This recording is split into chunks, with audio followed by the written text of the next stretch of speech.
Every team, every topic, everywhere. This is Believe.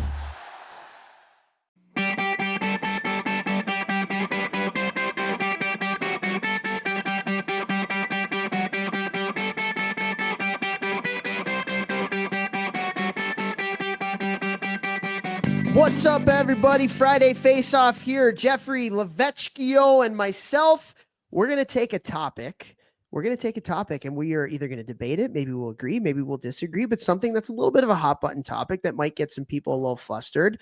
And that's why we're facing off against each other today. Maybe we're facing off against each other. Maybe we're facing off with each other.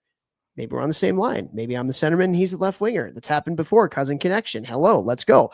Anyways, I have rambled long enough.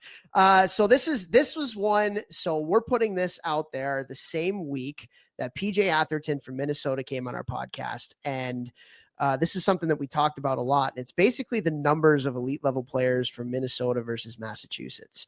And so I'll share the numbers here really quick. And then I want to talk about maybe a little bit the why. And this is something that we've talked about a lot over the past, 3-4 months, Vex, when we've really kind of dove into some youth hockey stuff here. But just some stats here. So this is a 30-year window, the first one, a 30-year window of players that played NCAA Division I men's hockey from Minnesota and from Massachusetts. So in 1993, there were 204 players that played Division I men's hockey from Minnesota and 185 from Massachusetts. So there's about 19 more from Minnesota than there were from Massachusetts. Now, fast forward 30 years. In 2023, there's now 219 players from Minnesota that played Division I men's hockey, but only 130 from Massachusetts. So it went from like a 14, 15 player swing to about a 90 player swing in just 30 years. So that's pretty significant, I would say, statistically significant for you data people. Then the next one is NHL players. And this is from a 20-year span. So in 2003, there were 40 players from Massachusetts that played in the NHL, as opposed to only 24 from Minnesota. So it was plus 16 on the Massachusetts front. Fast forward 20 years to 2023. Now there's 67 players in the NHL from Minnesota and only 32 from Massachusetts. So it went from a 16-point spread from Massachusetts having more players in 2003 to like a 35 spread with Minnesota having 35 more players than Massachusetts in just 20 years. So what's that, like 35 plus 15? It's like a 50 player swing almost in 20 years. So first off, Vex, like just hearing those statistics, and we put this out there on the podcast with PJ. If you haven't listened to that one yet, go back and listen to it because it was great. Just a great guest. But what are your just overall thoughts? Those are some pretty crazy numbers, aren't they? I mean, it's wild. I hated both of these regions when we were playing in the Central District tournaments. We hated every region, not just no. Let me get there. Hated both of them because they were so good. Growing up, like when we were in the Central District, Minnesota was a powerhouse. Massachusetts was a powerhouse, and so it was super hard to play against. Both of them produced a ton of players, but I mean, you and I have been talking about the community model for so long and how we believe in it, and now to see these numbers, and it's pretty telling. It's wild, and I hate saying how much I love the Minnesota model, only because when I was playing juniors, we'd all be like, God, these Minnesota guys, all they do is talk about Minnesota. They just love Minnesota and all blah, blah, high school. We're in the USHL now, guys, grow up. But then you grow up and you see, how everything else is being done now and how they're still doing it relatively the same, and they're producing more and more and more players. It's not an accident. You got to look at these things and be like, something is going really, really right there. And I think we need to dive into that. And I'm a huge fan of what Minnesota's doing, man. Yeah. What about Mass? What have you heard about Mass? Only thing I know is when we talked about we talked about this on PJ's episode, and I put up those stats that you just shared on my Instagram story, and I had a buddy who I played with in the AHL who reached out and said, holy crap, is Massachusetts youth hockey mangled right now? But he's like, just like everywhere else. And he said, what's crazy is all these guys that I know that what they're doing is crazy, but then they have a kid and they join in on the crazy because they feel like there's no other option. Mm-hmm. And I said, dude, I totally understand that. And I totally could see how that could happen, but it's going to take some guys with some brass balls here to stand up on their teams and be like, we're not doing the craziness. We're going to do this way because of long-term development and going to save families money when their kids are below 14 years old and they don't need to be playing 97 games a year and, spending $20,000-$30,000 for youth hockey when they're not even teenagers yet. Yeah, it's wild, man. It's wild. And we talk about it a lot, right? Like the more professional and expensive it gets at the youngest of ages, the worse of a service it is for the kids that want to play elite high level hockey at some point, in their career when it matters. Juniors and high school, or not high school, juniors and college and pro, high school in some parts of the country, obviously. But yeah, man. And so you have this kind of community model versus club professional model. And then the other thing that a lot of people are starting to talk about now is you look at, especially those years, Minnesota for the most part has kept a lot of their rinks community owned.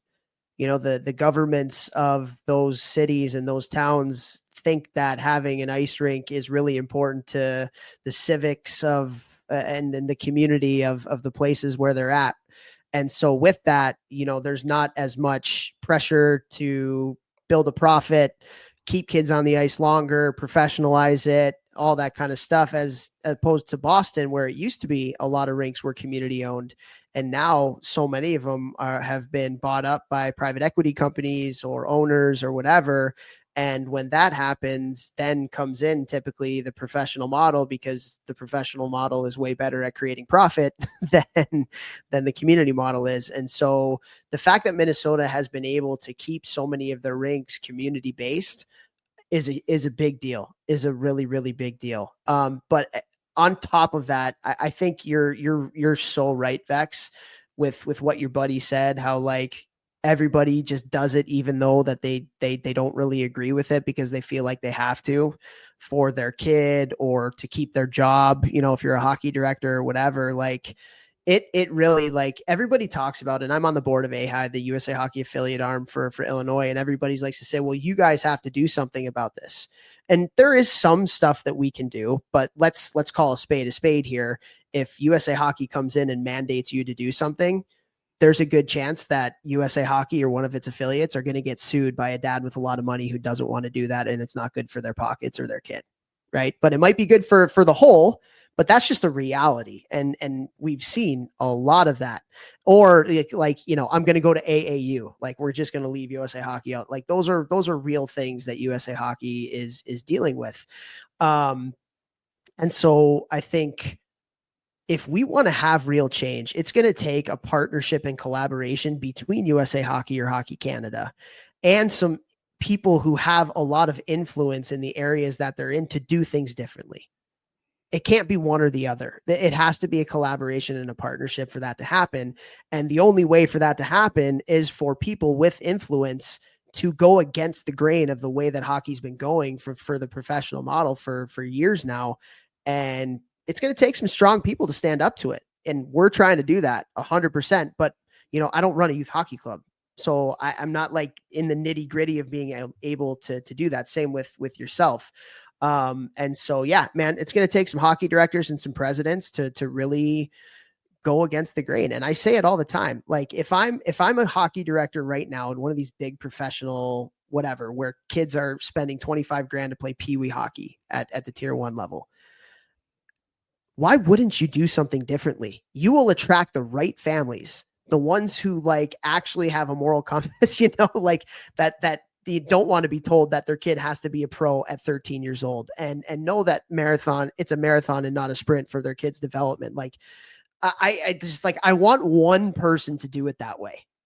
like that lives in one of these profession, like in a Boston or a Detroit or a Chicago, and to see what happens.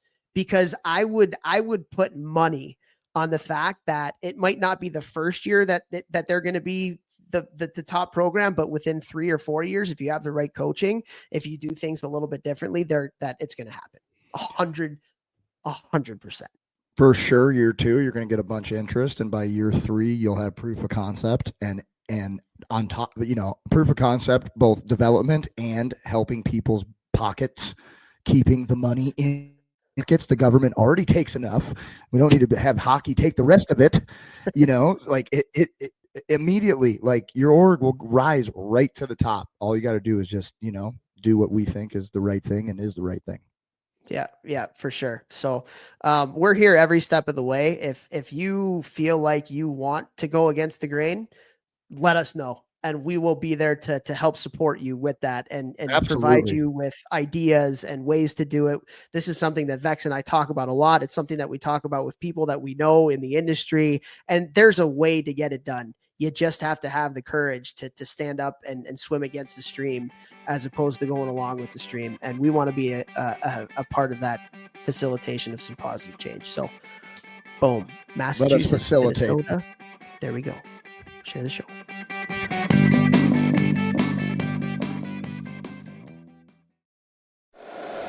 If you like the show, please take a moment to rate, review, and subscribe. It really does help the show to grow.